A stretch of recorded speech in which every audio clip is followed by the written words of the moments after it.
Well, guys, I am back with another video with episode 22 of Rurouni Kenshin Reboot. That's elements of the Kyoto arc. So this is where the Kyoto arc technically begins in the manga, I think. Oh no. I'll see when I read the manga. I actually got volume 2 today. Once I've done this, I'll be watching the My Hero Academia OVA. Been planning to review that. I reviewed season 6 earlier this year. Well, not earlier, so months ago.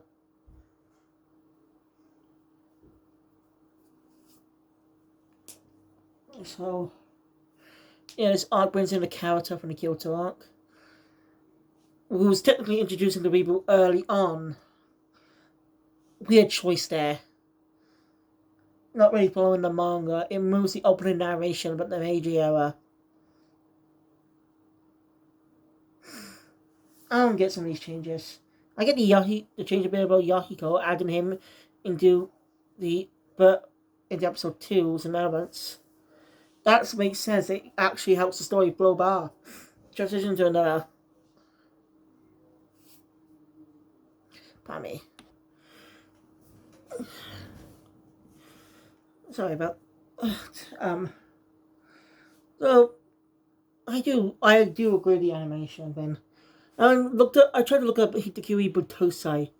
I think a bit of the name was actually used for females or something. I don't know. I think that's the whole point of Kenshin's feminine design. But it makes it a little too manly here. You know, they don't make it look feminine anymore for some reason. It's an odd change that the reboot's made.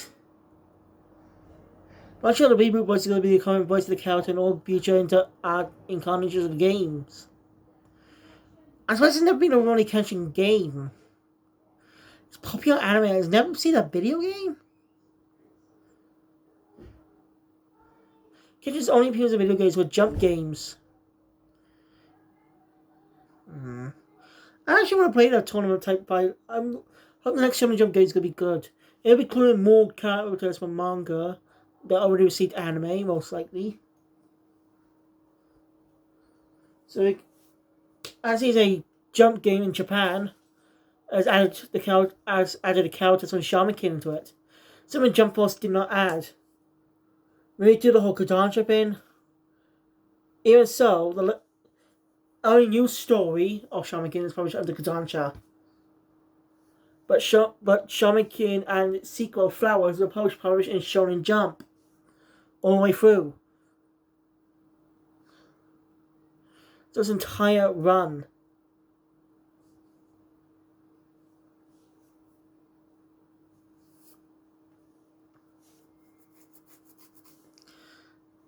So I don't know why they left Yo out of the game. Like, his attack could have been his armored over soul.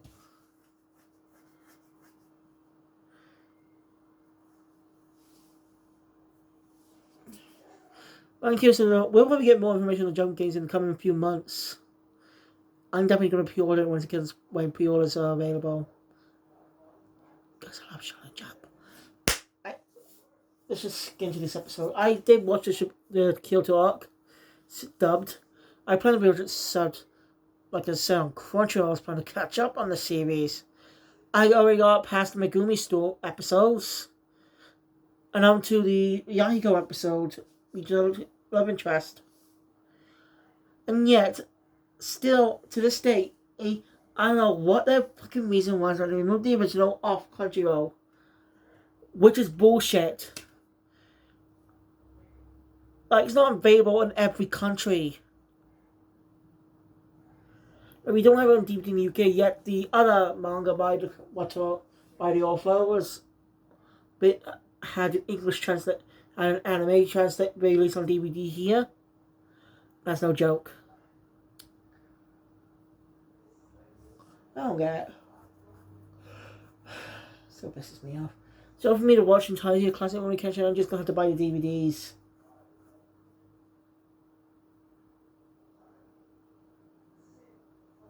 So I have a US DVD player.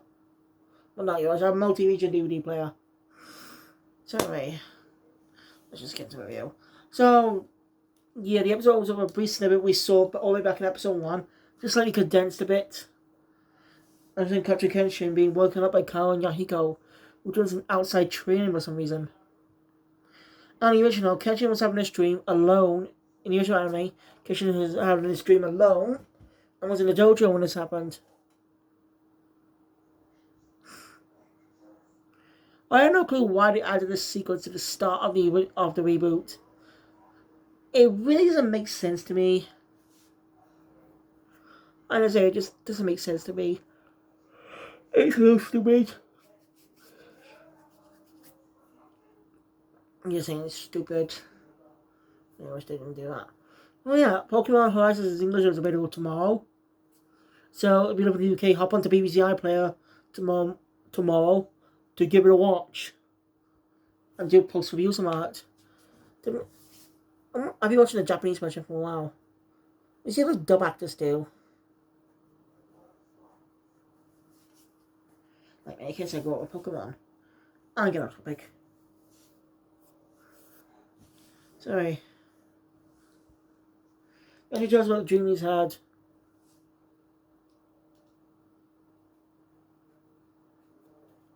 They're dreaming about the old days. I informs him about the Shinsen, tells him about the Shinsengumi, what they are. As the power warriors that have been in Kyoto. And since they're natural enemies of the government, Kenshin brought them across space with them many times.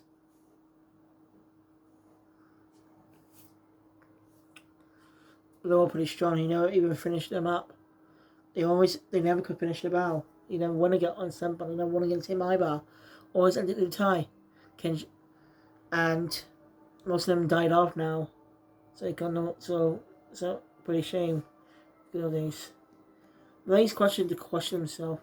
I should have questioned himself about having that dream. Why now? Why have that dream now? You say, it's an omen. So Kenshin. So yeah. And just still thinking about how we're walking home. Well, Snowsuke's at the dojo alone because, you know, he just want to get free food.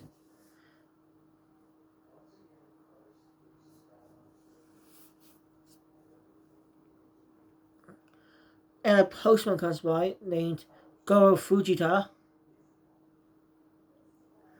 Yeah. Snowsuke tells him that the owners are not here right now. But Snowsuke's really so kind of smart to tell, but he knew someone's off with this guy. So yeah, the whole closed eyes bin, but in anime characters, those are slanted eyes.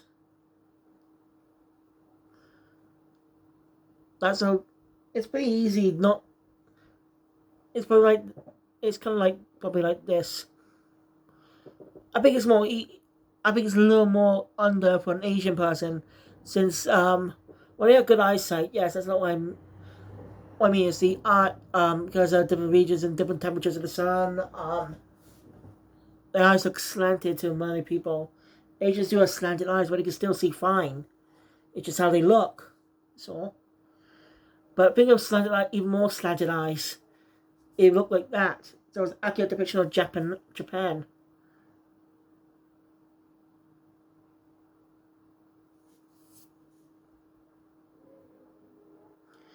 You know, when I think of dubs, I like to think of them as us being able to understand the language. What I mean is that they're speaking Japanese, but it's basically translated to us. We understand what they're saying, like we actually know Japanese. If you get what I mean. Probably don't, but you probably do. I don't know.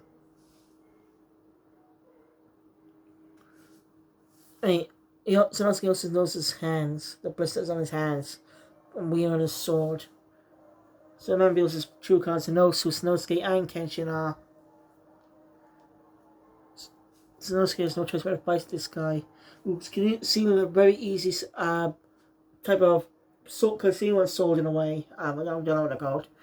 Basically, it's a sword that can be easily concealed. Yakuza's used. I think Yakuza use that a lot of media that's been of them. They don't use. They sometimes use regular guitars, but they also use It's hard to explain. It's not too much longer punch, but this guy's strong. And uses a technique. And we'll probably see what happens in a while. You got to Kenshin, Carol, and Yahiko kind of meeting up, running to Margaret. Not Margaret, sorry. Megumi. Why did I call her Margaret? They ran into Megumi. You know, she's got a day off today and tomorrow. So she comes in, so she brought Joyce in time with them. And they arrive. Gage decides about the force, and also hole in the wall. Because she runs into the door and smells blood. And when sees Sanosuke lying unconscious, bleeding. With a sword in his sword right there in his shoulder. Kenshin.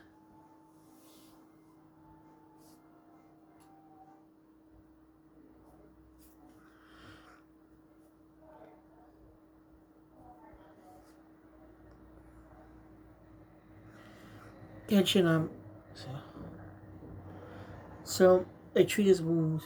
Meanwhile, Go Fujita meets up with a senator.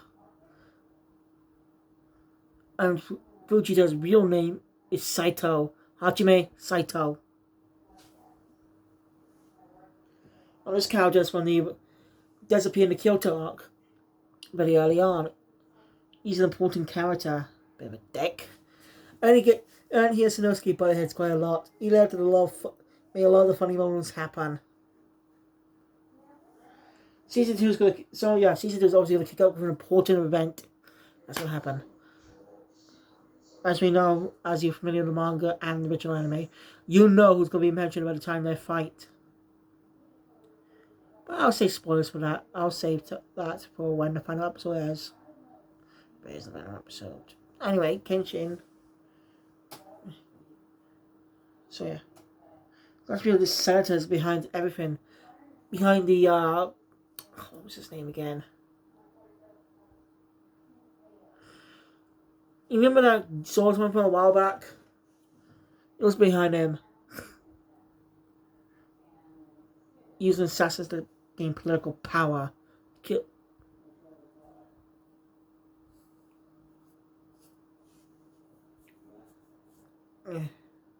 Basically hired Saito to kill Hitakiri Batosai. Can someone please translate what Hitakiri means? What does Hitakiri Batosai mean? Please let me know in the comments down below if you understand Japanese. Because even in Google Translate, it's shit. Like when I try to translate from something Japanese to English, like I don't translate properly. Also, you only translate Japanese to English if you actually type in something Japanese. Like, use Japanese text things, if you get what I mean. Not type in Japanese names or stuff. If you get what I mean. It's pretty useless. And the achievement in this game of Kenshin is sitting in front of the dojo. Saito wants to live an easy life. One of the people... So yeah, after Saito meets... Saito is definitely smart. Where they're being controlled by someone bigger in power. Pretend it's not the question for now. Another assassin named Akamatsu, doesn't really like Saito much. But this senator is definitely using his own political power. Kill all his political rivals. So Sanosuke's been treated while Kenshin is waiting by the dojo. He knew who it was by looking at the evidence. Hajime Saito. Different cross is in quite a while. Kenshin should be running for him. Akamatsu meets up with Saito, revealing his distrust. But Saito reveals that he doesn't really care about killing the Batosai. He doesn't live an easy life. Taking a big sum of money would be suspicious. By the way, he's also working for the government. God. This guy's definitely shady. You know. And he basically lets Akamatsu into a type of trap. In a way. Basically saying he can take care of the Batosai. Yeah. He can take a bit of he takes a little bit of the cut. So he loses his life. Akamatsu falls for it. Since Saito knows he'll be defeated by Kenshin. Kenshin sees a note from Saito to meet him somewhere. Yahiko asks Kenshin. Yahiko tells Kenshin that Kyle wants to go get tofu. But Kenshin says he's got an errand to run. He said he'll probably be back late. Yahiko's confused by that. Kenshin realizes he's surrounded by Akamatsu instead. Kenshin's definitely strong. This guy, Akamatsu, is definitely a prick. He kind of Kenshin does let down his guard a bit when he says he's sorry. Saying he was supposed to do it. Of course, Kenshin didn't fully believe him, but said that'd be a lesson. But Akamatsu follows up a sneak attack with his chains. Kenshin stuck. What will Kenshin do? And Saito's making advances towards the dojo. That's not good. That's where the episode ends. Again, this is a good reboot, but the animation is just not that good. It's less enough the original animation and Studio Period, or whatever they're called, animated it was brilliant. And then you still see how brilliantly well animated writers are these days in Shonen Jump, in the Jump stuff they do. Look at Bleach about near Blood War, for God's sake. So anyway, that's it for this video. So thank you guys for watching. If you enjoy my content, please press the button. Want to see more? Subscribe to the channel. And I'll be updated all the content. I'll see you guys later for My Hero Academia UA Heroes Battle, OVA. Trying to get the review out. Keep Phoenix out.